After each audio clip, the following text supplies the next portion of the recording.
وعلیکم السلام ورحمۃ اللہ۔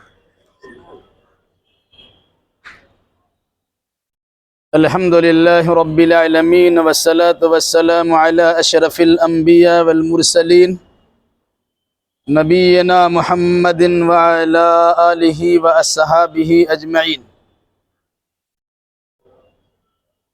اعوذ باللہ من الشیطان الرجیم، بسم اللہ الرحمن الرحیم۔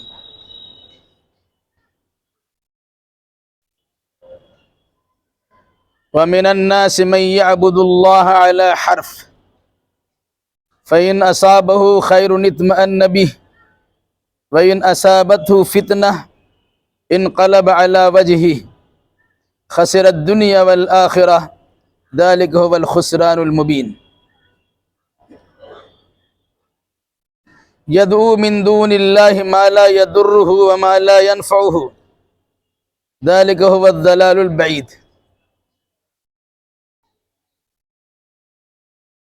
اس سے پہلے کی آیتوں میں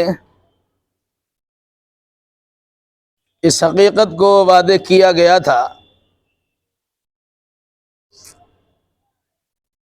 کہ کچھ لوگ اللہ سے متعلق بحث و تکرار کرتے ہیں، لیکن ان کے پاس نہ تو علم ہوتا ہے، نہ ہدایت و رہنمائی ہوتی ہے، اور نہ اس کے پاس کوئی کتاب کی سند ہوتی ہے، وہ خواہ مخواہ بولتے ہی رہتے ہیں۔ ایسے لوگوں کے سامنے جب اللہ اس کے رسول کی صحیح باتیں پہنچائی جاتی ہے تو یہ لوگ اتراتے ہیں، تکبر کرتے ہیں اور منہ پھیر کر بھاگ جاتے ہیں۔ پھر ایسے لوگوں کا انجام یہ بتلایا گیا تھا کہ انہیں دنیا بھی ذلت و خواری کا مزہ چکھنا پڑتا ہے، اور مرنے کے بعد بھی عذاب علیم اور دردناک عذاب سے دوچار ہونا پڑے گا۔ آگے کی آیتوں میں بطور خاص اس انسان کا تذکرہ ہے جو تذبذب کا شکار ہے، کنفیوژن سے دوچار ہے، ہاں یا نہ میں لگے ہوئے ہیں، یہ بھی صحیح اور وہ بھی صحیح کا مسئلہ ان کے سامنے، جس کی وضاحت قرآن اس طرح کرتا ہے، وَمِنَ النَّاسِ مَن يَعْبُدُ اللَّهَ عَلَى حَرْفٍ، لوگوں میں سے کچھ لوگ ایسے بھی ہیں جو ایک کنارے پر رہ کر اللہ کی عبادت کرتے ہیں۔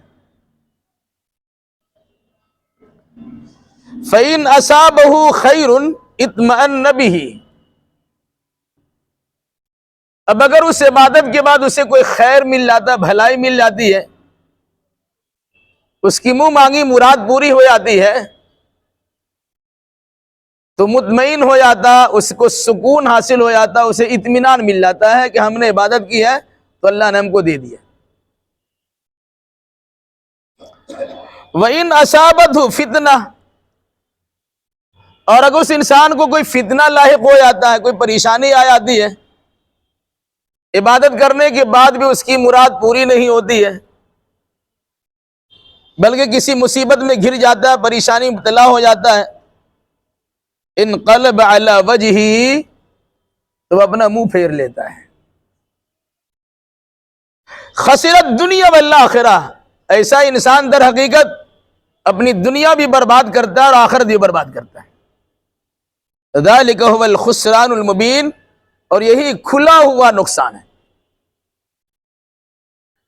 انسان اللہ کی عبادت و بندگی اس نیت سے کرے کہ اللہ کو دینا ہی ہوگا، اس نیت سے انسان بندگی کرے گا، اللہ دے گا کہ نہیں دے گا، تو اللہ ایسے بندے کی دعا قبول نہیں کرتا۔ اللہ سے گری و زاری کے ساتھ، اصرار کے ساتھ مانگا جاتا ہے، اور پر امید ہو کے مانگا جاتا ہے۔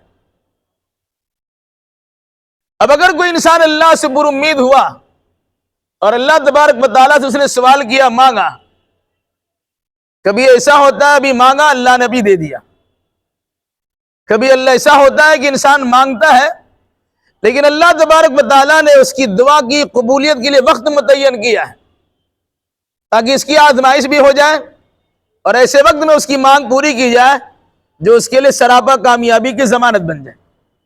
تو اللہ کبھی کبھی تاخیر بھی کر دیتا ہے. لیکن کبھی ایسا ہوتا ہے کہ انسان اللہ سے ایسی چیز کا مطالبہ کرتا ہے جو چیز بندے کے حق میں بہتر نہیں ہے. تو اللہ تو اپنے بندوں کا بہتری چاہتا ہے، اس لحاظ سے اس کی مانگی ہوئی چیز اسے دیتا ہی نہیں ہے. انسان بزد ہے کہ وہ ہم کو چاہیے، لیکن اللہ مناسب سمجھتا ہے کہ اس کو یہ نہیں دینا چاہیے، کیونکہ اگر وہ چیز اس کو مل جائے گی تو یہ فتنے میں پڑ جائے گا، مصیبت سے دو چار ہو جائے گا، مشکلات کا سامنا کرنا پڑ جائے گا، اور پھر اس کے بعد صبر و تحمل کی بات نہیں ہوگی، یہ اپنا دین و ایمان کھو دے گا.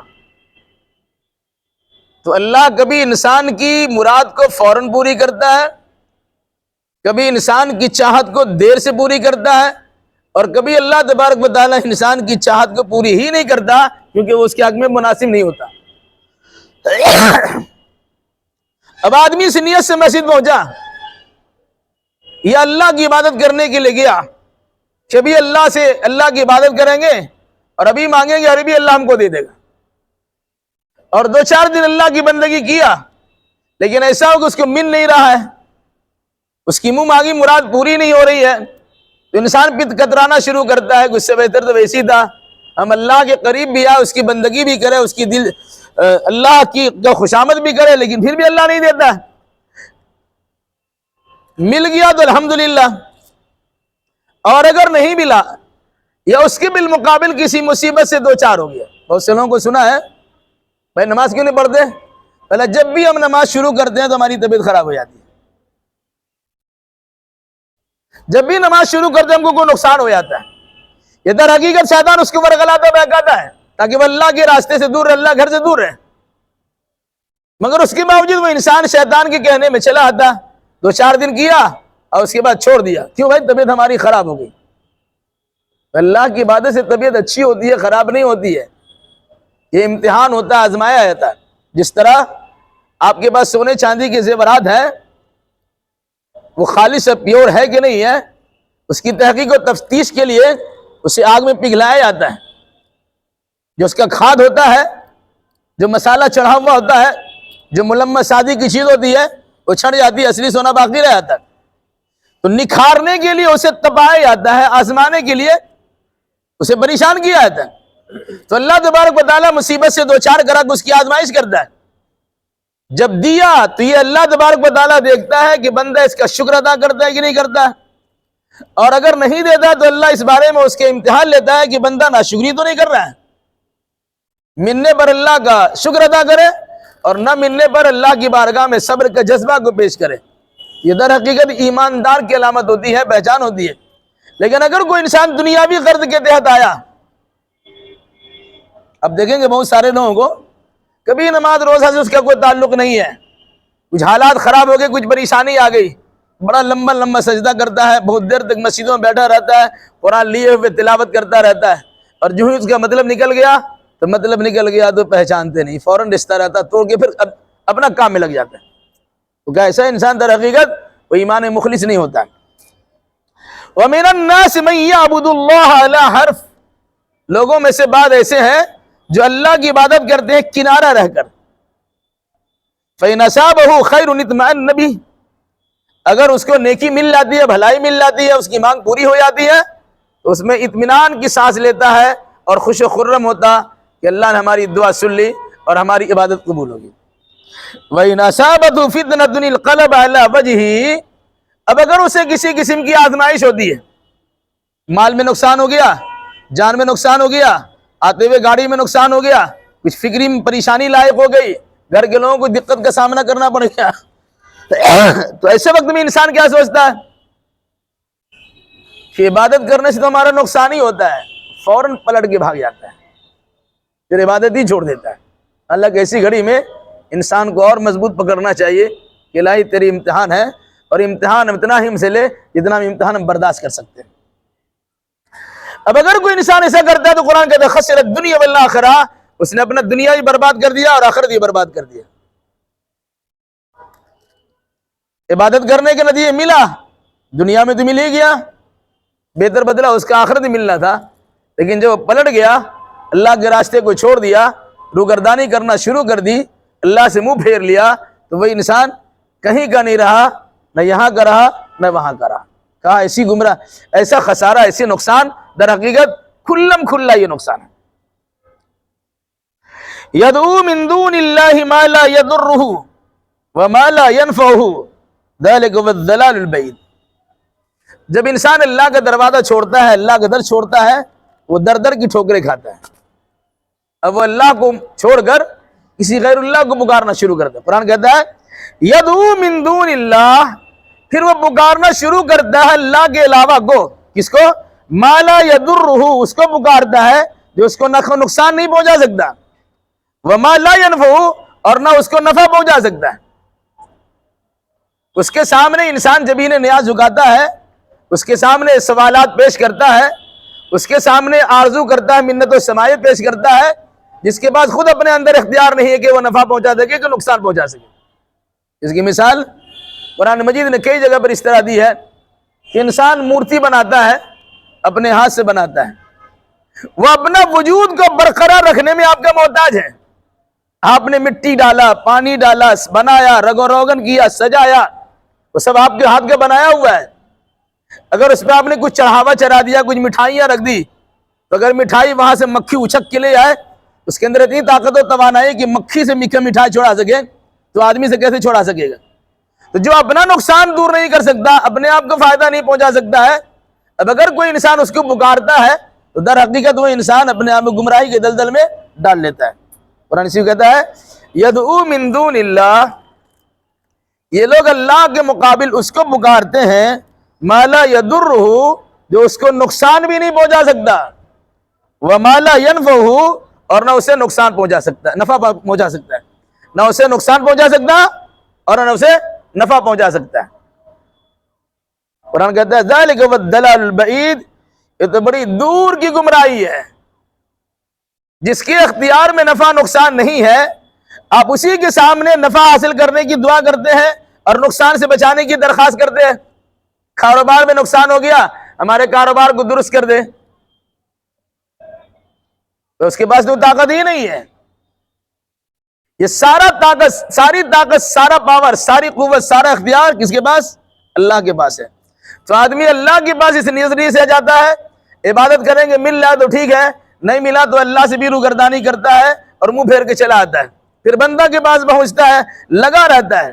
اب اگر دیکھیں گے جتنے الہا اور اصرار کے ساتھ غیر اللہ کے دروازے پہ انسان اپنی پیشانی کو پٹکتا ہے اور پیشانی رگڑتا ہے، رو دھو کر ان سے مانگتا ہے، اگر اس کا عشیر بھی 10واں حصہ بھی اللہ کی بارگاہ میں عبادت کر کے سوال کرے اور مانگے تو اللہ ضرور اس کی مراد کو پوری کر دے گا. مگر انسان شیطان کے بھول بھلیے میں پڑا ہوا ہے اور اس کے بہکاوے میں الجھا ہوا ہے.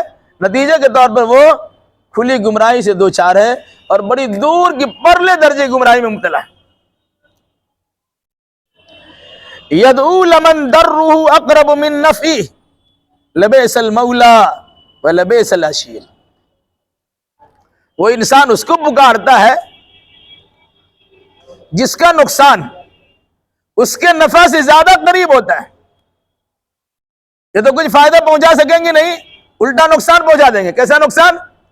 اس عبادت کی بنیاد پہ نقصان ہو جائے گا آپ کا کہ نہ خدا ہی ملا، نہ مثال صنم، نہ ادھر کے رہے نہ ادھر کے رہے. آپ تو اللہ کو چھوڑ دیا اس کے چکر میں، اب اس کے بعد جا کے مانگ رہے ہیں، تو یہ تو کچھ دینے سے رہے، آپ کو نفع بھی نہیں پہنچا سکتے، نقصان بھی نہیں پہنچا سکتے، لیکن آپ کا نقصان ہو گیا کہ آپ نے اس کے چکر میں اللہ کو چھوڑ دیا. اس سے بڑا نقصان اور کیا ہوگا؟ اسی قرآن کہتا ہے یدعو، پکارتا ہے، لمن، اس کو، من ضرہ اقرب من نفعہ، جس کا نقصان اس کے نفع سے زیادہ ہے، زیادہ قریب ہے. ابھی آپ نقصان میں شامل ہو گئے، آپ کو فائدہ پہنچے نہ پہنچے وہ دور کی بات ہے، لیکن آپ کا ایمان بگڑ گیا، آپ نے توحید کے خلاف کام کیا، آپ شرک کے مرتکب ہو گئے، آپ نے اللہ کو چھوڑ دیا، غیر اللہ سے رشتہ ناتا آپ نے جوڑ لیا، اللہ تبارک و تعالیٰ سے وشواس آپ کا ختم ہو گیا، غیر اللہ پہ آپ کا اعتماد بن گیا. اس سے بڑا نقصان اور خسارہ کیا ہوگا؟ لبئس المولا، بہت ہی برا کارساز ہے، لبئس العشیر، اور بہت ہی برا ساتھی ہے. در حقیقت شیطان ہو یا بت، جس پر آپ نے وشواس کر کے اللہ کے دروازے کو چھوڑا ہے، آپ اسے کارساز سمجھتے ہیں، لیکن برا کارساز ہے. آپ کا کام تو بنائے گا نہیں، الٹا کام بگڑ جائے گا. اب اسے اچھا دوست سمجھتے ہیں، وہ اچھا دوست تو نہیں ہے، وہ آپ کا برا ساتھی بن گیا جس نے آپ کو اللہ سے رشتہ توڑوا دیا اور غیر اللہ کے راستے پر لگا دیا.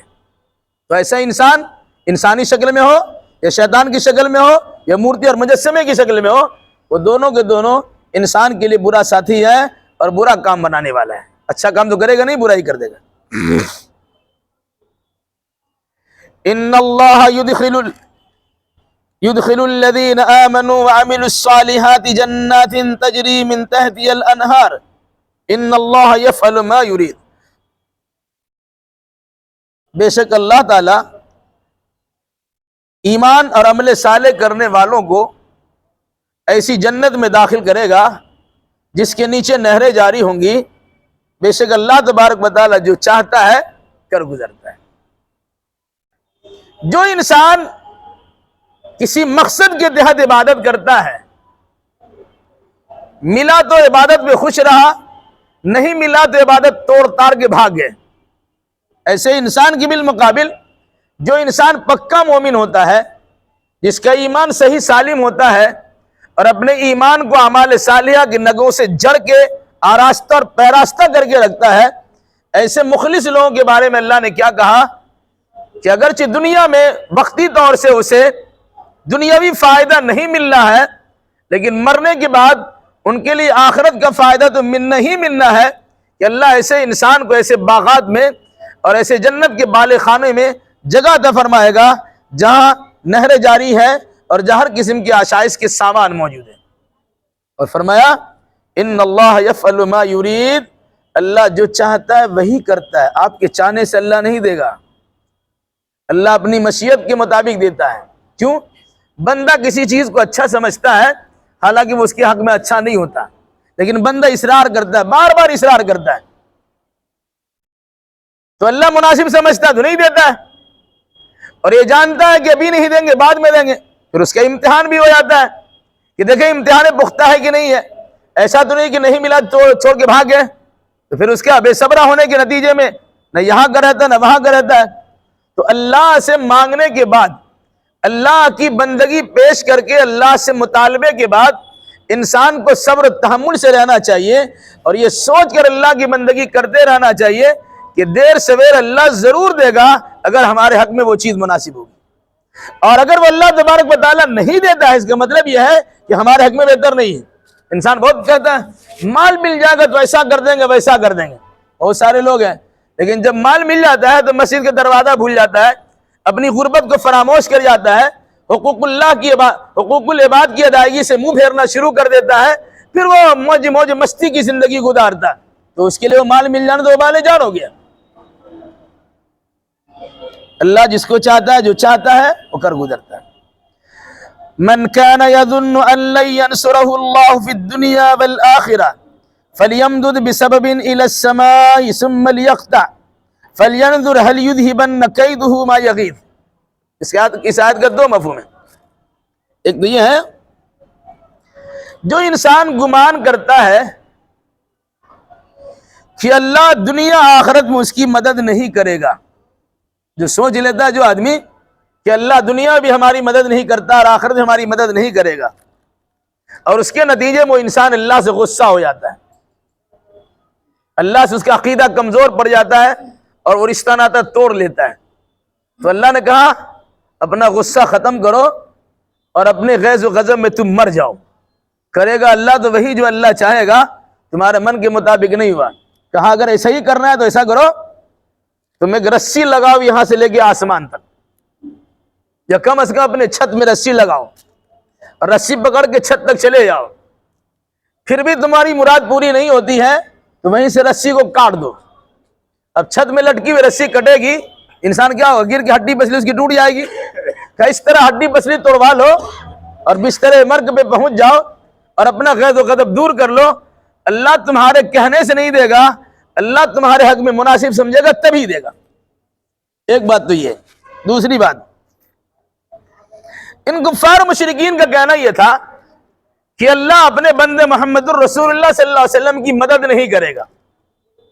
فرمایا من کان یظن ان لن ینصرہ اللہ فی الدنیا والآخرہ، جو انسان گمان کرتا ہے کہ اللہ اپنے رسول کی دنیا آخرت میں مدد نہیں کرے گا، اس کو کہا گیا فَلْيَمْدُدْ بِسَبَبٍ إِلَى السَّمَاءِ، ایسا کرو تم آسمان تک ایک رسی لے جاؤ، اگر تم کر سکتے ہو تو آسمان تک رسی لے جاؤ،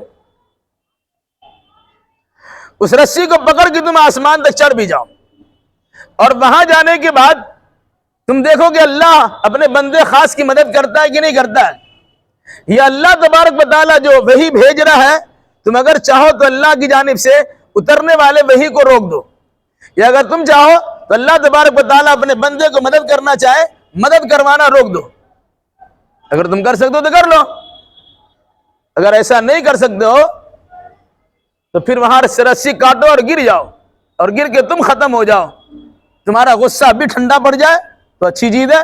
کہا اس عمل کے کرنے کے نتیجے میں اگر تمہارا غصہ ٹھنڈا ہوتا ہے، ایسی تدبیر اور چال چلنے کے بعد تمہارا غصہ ٹھنڈا ہوتا ہے تو تم ایسا کر لو، اور یاد رکھو کہ تمہارا غصہ ہونے سے یا تمہارے راضی رہنے سے، تمہاری چاہت سے اور تمہاری نہ چاہنے سے کچھ ہونے والا نہیں ہے۔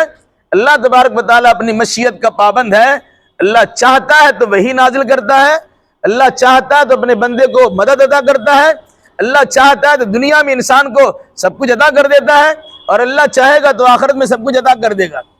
تم لوگ اگر ہمارے رسول کی مخالفت کرو گے کچھ بگاڑ نہیں سکو گے، کیونکہ اللہ مدد کرنے والا ہے، اللہ مدد کر رہا ہے اور کرے گا۔ جس کی مدد کی مثال دیکھنا ہو، اللہ کے نبی صلی اللہ علیہ وسلم تو اکیلا اٹھے، آج پوری دنیا میں ان کی شہرت ہے، ان کے ماننے والوں کی تعداد میں روز بروز اضافہ ہی ہو رہا ہے۔ در حقیقت یہ اللہ تبارک و تعالیٰ کی چاہت ہے کہ اللہ اپنے نبی کی مدد کرتا ہے، اس کی نصرت و حمایت کرتا ہے۔ تو فرمایا فَلْيَنْظُرْ هَلْ يُذْهِبَنَّ كَيْدُهُ مَا يَغِيظُ، وہاں چڑھ کر دیکھ لے کیا اس کے جو چال ہے، جو تدبیر ہے، جو راستہ نکالا ہے، ایسا کرنے کے بعد بھی ان کا غصہ ٹھنڈا ہوا کہ نہیں ہوا؟ جیسے بولتے ہیں نا جاؤ مر جاؤ تم۔ ایک انسان اللہ کی رحمت سے جب مایوس ہوتا ہے تو خودکشی کر لیتا ہے، آتمہتیا کر لیتا ہے، اپنے جان کو نقصان پہنچا دیتا ہے، کبھی چاقو سے مار دیتا ہے، کبھی زہر کھا لیتا ہے، کبھی اوپر سے چھلانگ لگا دیتا ہے، کہیں دریا میں کود جاتا ہے، کہیں پہاڑ سے گر پڑتا ہے، کہیں ریل کی پٹی پہ چلا جاتا ہے، کسی طریقے سے وہ جان کو نقصان پہنچاتا ہے۔ تو کیا اس طرح اسے جان کے نقصان پہنچا لینے سے اس کا غصہ ٹھنڈا ہو جائے گا؟ خودوار جل گیا اور مر رہا، اور غصے میں کیا اور تکلیف کے اندر مبتلا ہو گیا۔ اس لیے انسان کو اللہ نے کہا کہ تم اپنے غیظ و غضب سے دوچار رہو، اللہ تبارک و تعالیٰ وہی کرے گا جو اس کی مشیت ہوگی۔ تم اگر چاہتے ہو کہ اللہ کی نبی کی مدد اللہ نہ کرے، اگر چاہتے ہو کہ اللہ تبارک و تعالیٰ اپنے نبی پر وحی کا نزول نہ فرمائے، یہ تمہارے چاہنے سے کچھ نہیں ہوتا، تم اس کے لیے اپنی جان کو ہلاکت میں ڈال دو گے تب بھی کچھ ہونے والا نہیں ہے۔ اللہ نے اپنے نبی کی مدد کرنا اپنے ذمہ لازم کر لیا ہے تو مدد کرے گا۔ اللہ جسے نبی اور رسول بنایا ہے تو اس پر وحی کا اتارنا اپنے ذمہ لازم کیا ہے تو ضرور وحی اتارے گا، چاہے تمہیں تکلیف ہو چاہے تمہیں آرام ہو، اس کی کوئی پرواہ نہیں ہے۔ وَكَذَلِكَ أَنزَلْنَاهُ آيَاتٍ بَيِّنَاتٍ وَأَنَّ اللَّهَ يَهْدِي مَن يُرِيدُ، اور اسی طرح ہم نے اس قرآن کو واضح آیات کی روشنی میں نازل کیا ہے، اور اللہ تبارک و تعالی بے شک اللہ جس کو چاہتا ہے ہدایت دیتا ہے۔ قرآن نے کیا کہا؟ یہ قرآن جسے ہم نے نازل کیا ہے یہ بالکل واضح قرآن ہے، کھلی کھلی آیتوں پر مشتمل قرآن ہے۔ اس قرآن سے اللہ ہدایت جس کو دینا چاہتا ہے اسی کو ہدایت ملتی ہے، جس کو اللہ ہدایت نہیں دینا چاہتا وہ ہدایت سے محروم رہتا ہے۔ اور یہ بات بھی کہ اللہ اسی کو ہدایت دیتا ہے جو ہدایت لینا چاہتا ہے۔ اگر آپ ہدایت لینا نہیں چاہیں گے تو زبردستی اللہ آپ کو ہدایت نہیں دے گا، لیکن اگر ہدایت کے راستے پہ چلنا چاہتے ہیں، تھوڑا چلا آپ نے، اللہ آپ کے لیے راستہ کو ہموار کر دیتا ہے۔ تو کہا اگر قرآن کریم کی عظمت کو سمجھنے کے لیے تیار ہوتے ہو تو اللہ تبارک و تعالیٰ تمہارے ہدایت کا راستہ آسان کر دے گا، تم اس کو لے کر کے ہدایت پر گامزن ہو سکتے ہو۔ لیکن اگر تم پہلے ہی بھاگ رہے ہو، منہ پھیر رہے ہو، پیٹ پھیر رہے ہو، اکڑ دکھاتے ہو، گردن مروڑتے ہو، اس کی طرف توجہ ہی نہیں کرتے ہو، تو اللہ تبارک و تعالیٰ بھی اپنی آیات قرآنیہ کی بے عزتی اور بے حرمتی گوارا نہیں کرتا، پسند نہیں کرتا۔ تم اگر قرآن کی طرف تاک جھانک نہیں کرتے ہو تو تمہیں بھی اللہ تبارک و تعالیٰ ہدایت سے محرومی رکھے گا، تمہیں ہدایت نہیں دے سکے گا۔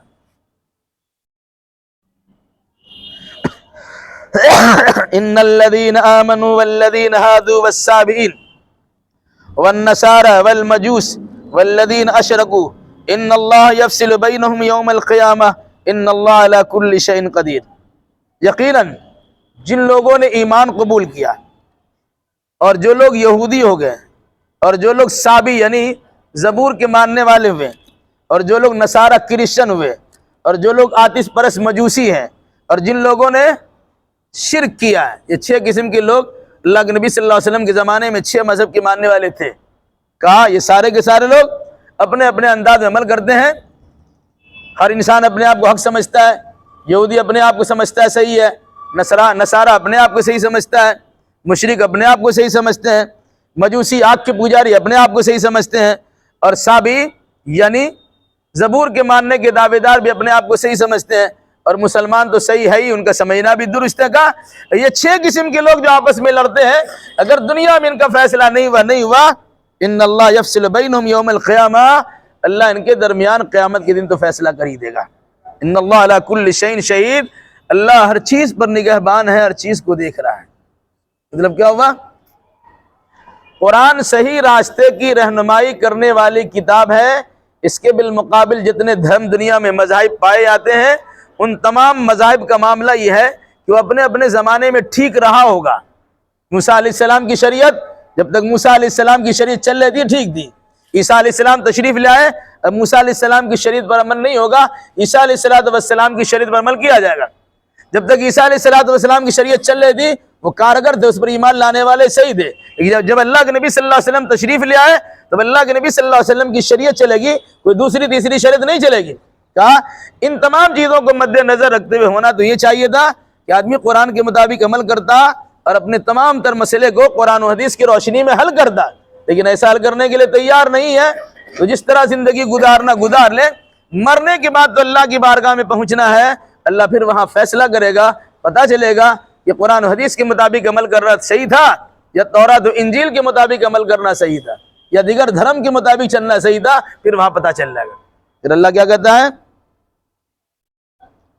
ان اللہ علی کل شیء شہید، اللہ ہر چیز کو دیکھ رہا ہے، ہر چیز پر نگہبان ہے۔ کون کیا کر رہا ہے، کس مذہب کے لوگ کیسے اعمال کر رہے ہیں، ان کا عقیدہ نظریہ کیسا ہے، ان کا طور طریقہ اور برتاؤ کیسا ہے، ان کا چال ڈھال کیسا ہے، یہ سب کو سب کچھ اللہ تبارک و تعالیٰ جانتا ہے۔ اس لیے فیصلہ آرام سے اللہ کر دے گا اور اس فیصلے پر کوئی انسان ناک بو نہیں چڑھا سکے۔ اللہ تعالیٰ ہمیں اور آپ کا جملہ مسلمانوں کو کتاب و سنت کی روشنی میں اپنے مسائل کو حل کرنے کی توفیق عطا فرمائے۔